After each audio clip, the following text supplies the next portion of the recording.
Welcome to Across the Globe, the podcast, the official podcast of the Global Methodist Church. Across the Globe is a space to unify, inform, unite, and tell the stories of God's work through the Global Methodist Church as we make disciples of Jesus Christ and spread scriptural holiness across the globe. I'm Kristen Turney, the communications manager for the Global Methodist Church, and I am truly excited to be your host for today, but equally happy that you are all here listening with us. Before we dive in, make sure to subscribe to the podcast, leave a review, and share this episode with others who may want to stay connected with what God is doing through the GMC around the world.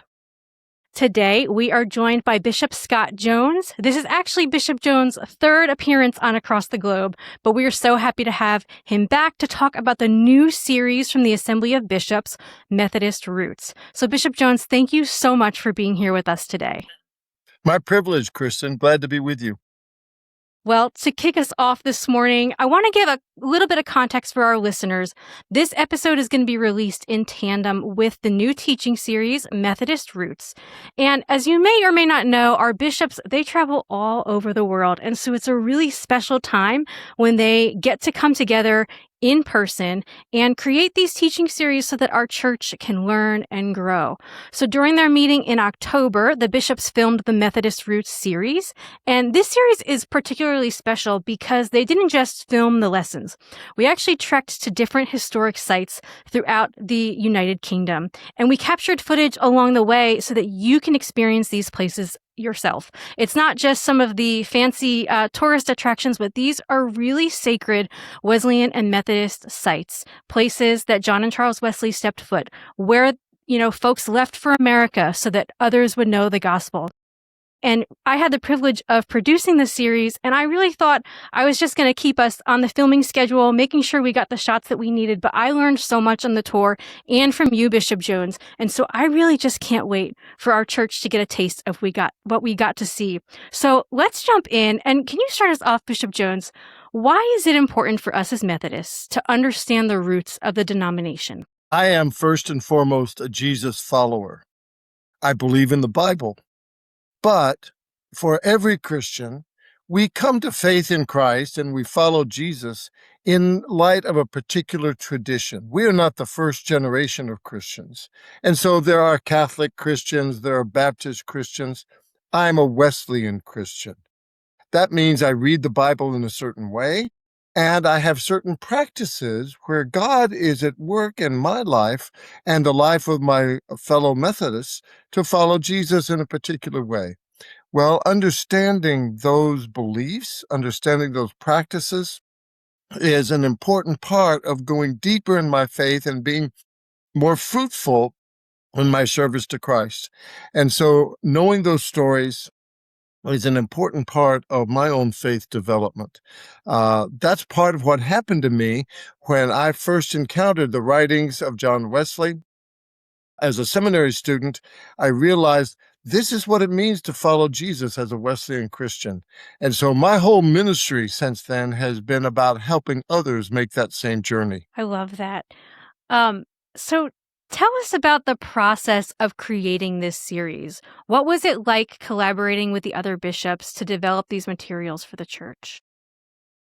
Well, first of all, it's important to understand what it means to be a global Methodist bishop. There are 9 of us, and our most important task is to be spiritual leaders and teachers of the church. We are not primarily administrators. That work has mostly been given to conference superintendents and others. We are people who are supposed to help keep the values and the mission at the forefront of our denomination and help people grow in their ability to follow Jesus as Wesleyan Christians. So that's our job. I'm working with 8 other amazing colleagues. And so as we try to speak with one voice, we work hard at thinking about what is it the church needs to hear. And we decided that one of the lessons would be for us to go deeper into Methodist roots. How did all this begin? And then to actually meet in London and make a tour of the Wesley sites to give a visual for that. Kristen, you may not know, but I spent the year 1978-79 in Wesley's chapel in London as a seminary student. Mhm. I started doing tours of these Wesley sites back then as a young man. And so to be able to take my colleagues on that tour, some of them going to these places for the first time, was just a great gift that I could do once again and help people. My experience is when you go to these sites, you not only tell the story of what God did back then, but you remind people it's the same God and he's doing it today. And so you use that as a way of shaping our witness and ministry for the future.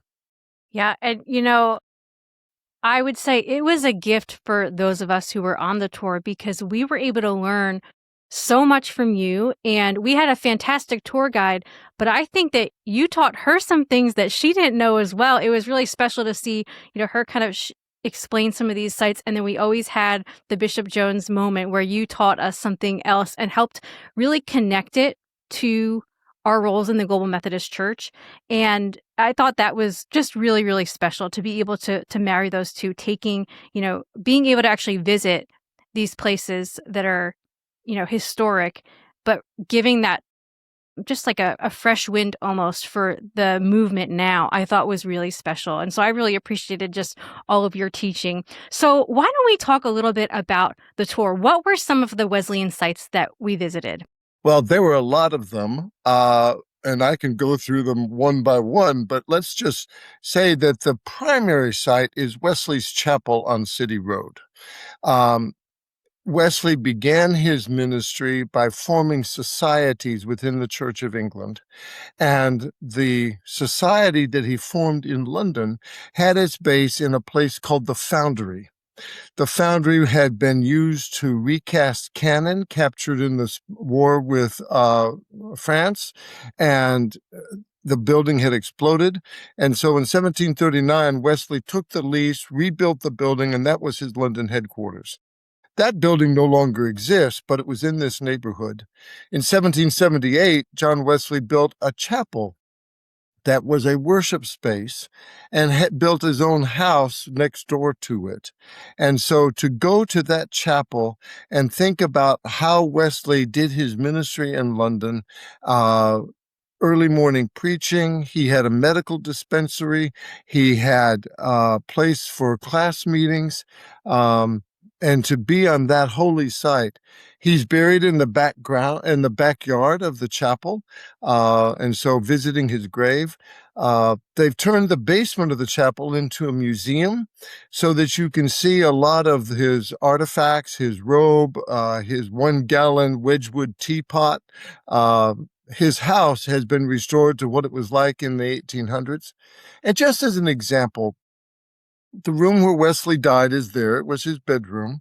But off to the side of it is a little closet kind of thing with a kneeling bench. This was Wesley's prayer room. This was where Wesley knelt in prayer daily that he was in London. And so to think about his own spirituality, his commitment to prayer, his understanding that prayer is a means of grace, is a way of talking about that and to remember how important prayer is in my life and in the life of the Methodist people. When you're standing in front of Wesley's grave, there's an epitaph on the side of it. I always read that out loud to everybody. It starts off this way. This great light arose by the singular providence of God to revive, enforce, and defend the pure and apostolical doctrines of the primitive church.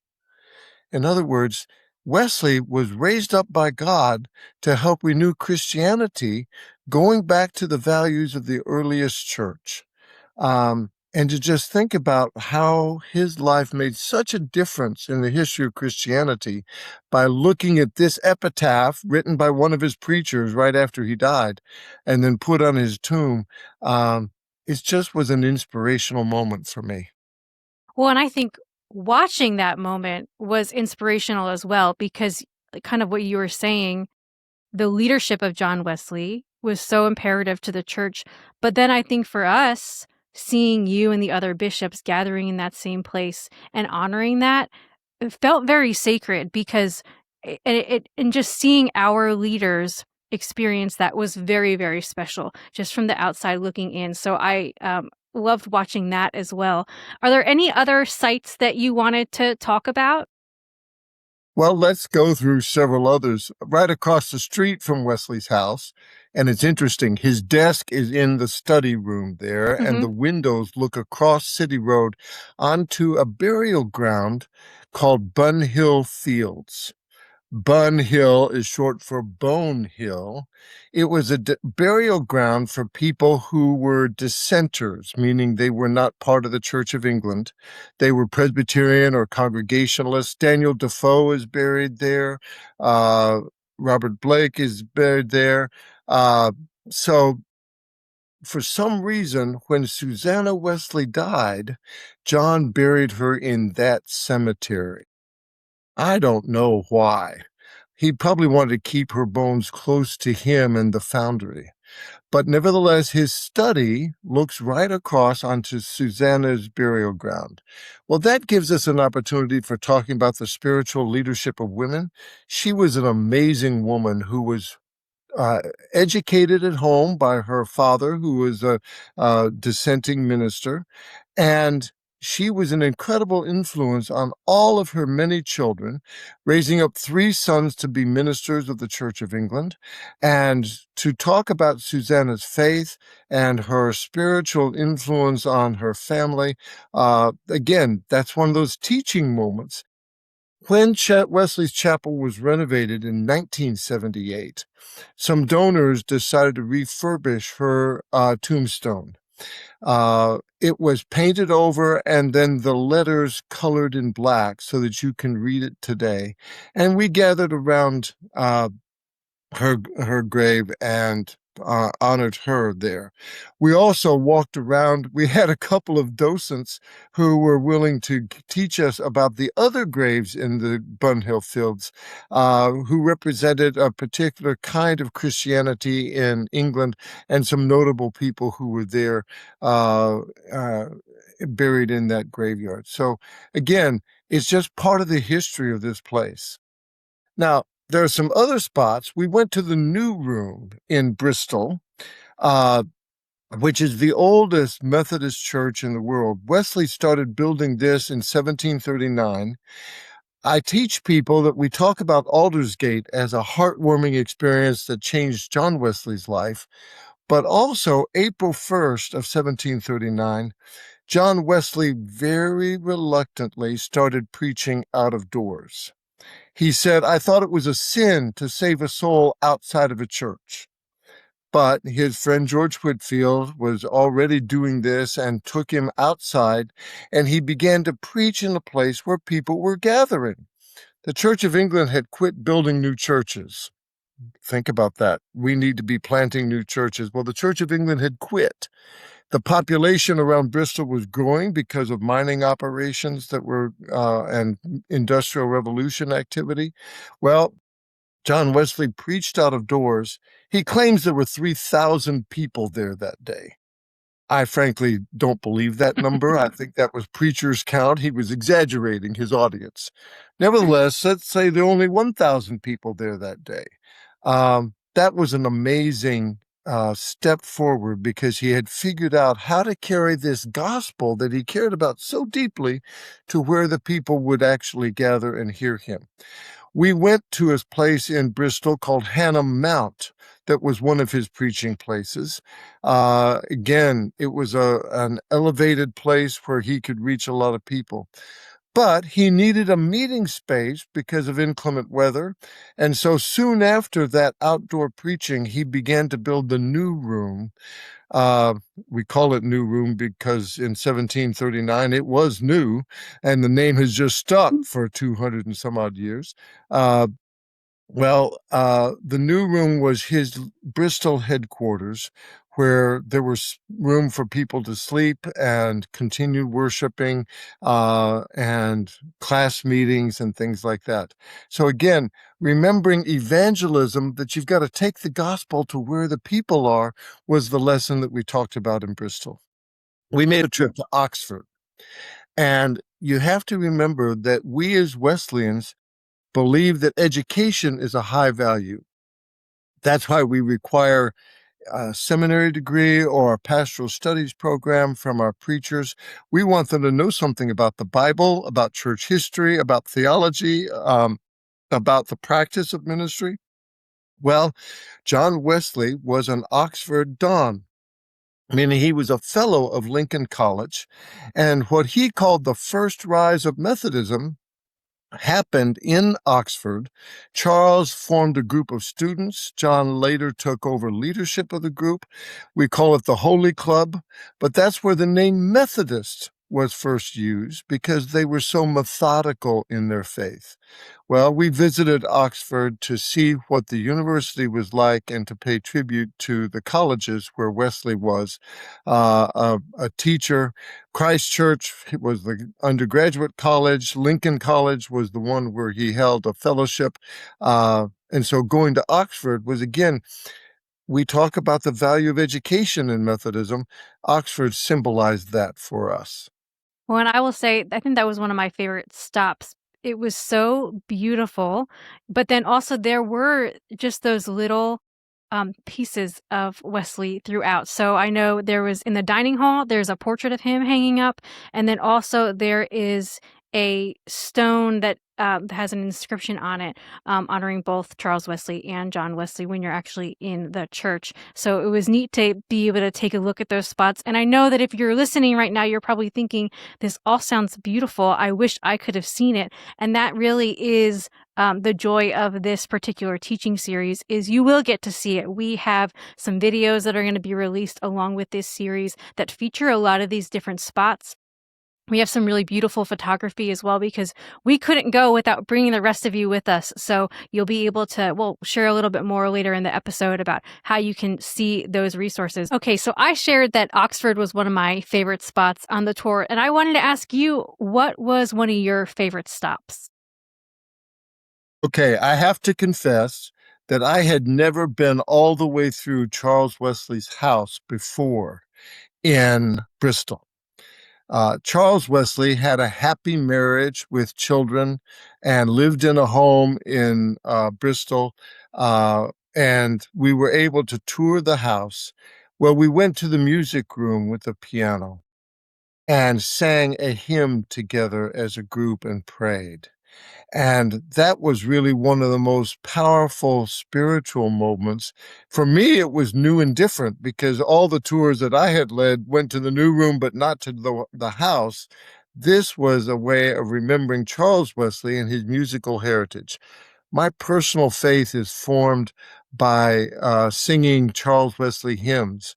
I say one every day in my prayer time. That was an opportunity to go spiritually deeper for me that actually I didn't lead. It wasn't my idea to sing it, but one of my colleagues suggested that we do, and it was a powerful moment. For sure. And what I thought was interesting about Charles Wesley's house in general is it's kind of tucked away and in the middle of the city. So if you were just walking by, you would just think this is a normal house if you hadn't seen the plaque on the door. And there also was graffiti on the outside of it. And really, I think you would just pass by, but there's just something so special about stepping foot actually in this place. And it was so meaningful to us, but I kind of loved because I feel like sometimes that's how it is with the Lord, where he meets us in those little places that are unexpected. And I thought that moment too, singing, was just so beautiful. And I know we have some footage of that happening, so we'll be able to share that with our listeners. And kind of along those lines, now you've seen a lot of these spots before. I know you said that this was maybe the first time you were really able to spend time in Charles Wesley's house, but what did it feel like to step foot in these different places? We Americans don't think about history very much. We are spatially oriented. We think about distances and drive, several hundred miles for an event. In England and in Europe generally, the history is so deep and people are so much aware of it. So the very first night that I lived in London at Wesley's Chapel, my room was on the fourth floor of Wesley's house. Here I am. I've just traveled across the English Channel. I've got this huge suitcase. I'm dragging it up the stairs, and I'm dragging it right by the room in which Wesley died. And all of a sudden, as a young American, I realized, oh, there's history here. I'm living in a place that's so rich in stories that go back hundreds of years.